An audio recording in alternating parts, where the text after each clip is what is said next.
In a wood near the village of Longwitton were 3 wells. People would travel many miles to drink from them. The water was sweet as honey, and stories had spread about the sick and wounded being healed by the water. Feverish children would drink it and feel well, and shepherds aching from the long winters could bathe in it and feel light and nimble once more. One day, a ploughman went up to the wells in the woods to drink. As he came along the well-worn path, he saw a great warty tail coiled around one of the nearby trees. As he came around, he saw it was the tail of a hideous dragon. Its long black tongue was slurping up the water, and its body shuddered as it gulped it down. Then the dragon's roaming eyes saw him, and the beast vanished into thin air.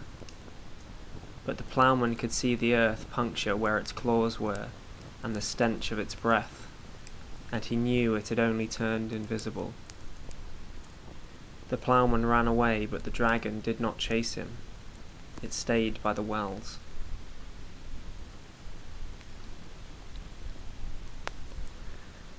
The ploughman told his story, and the tales of the wells became that of the hideous invisible dragon haunting them.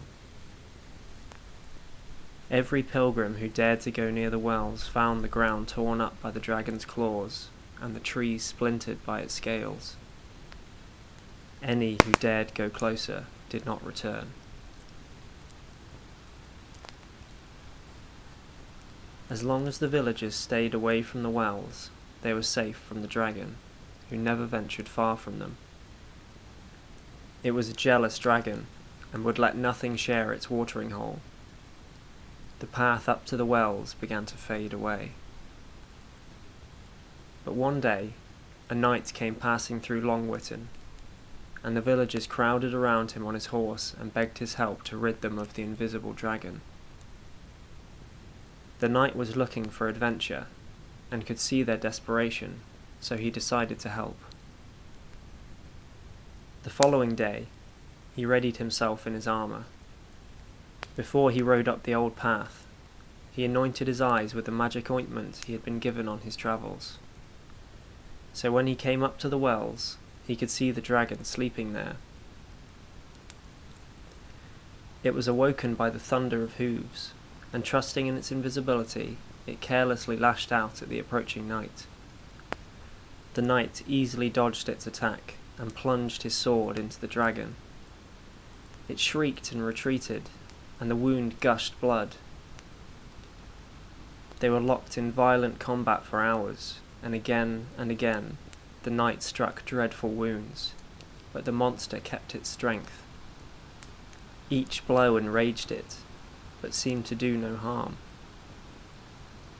The knight was worn out and arm-weary, and he fled the dragon back to the village. The knight was ashamed to return to the village as a failure. He vowed to fight the dragon again the next day. And the next day he returned to the dragon, and they fought for hours, and he delivered 1,000 blows. But every time he pierced and split the dragon's hide, the wound healed as quickly as it had been wrought. The dragon kept its strength as the knight tired, and his limbs turned to lead. There was some other power the dragon possessed the knight did not know of. Again, he returned to the little village of Longwitton undefeated, but without victory. He pledged to fight the dragon the following day, but to use his eyes more and his arm less.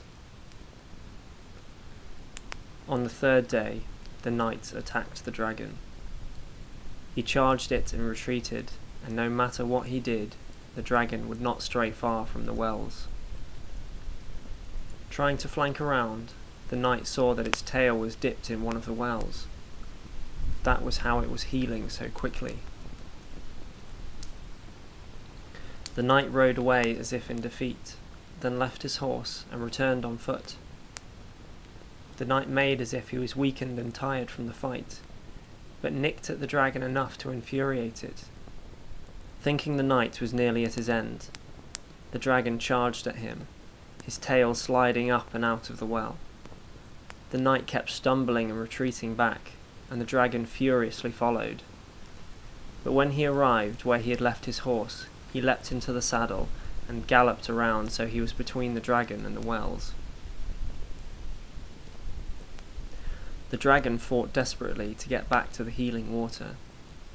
Knowing the water would save it, it barely protected itself from the knight, and each wound weakened it more and more. Soon it fell heavily to the ground, oozing dark blood that burned the grass. Its wounds never healed. The people of Longwitton buried the dragon, and the wells were tidied and the path cleared, and once more the wells were open to all who sought to heal.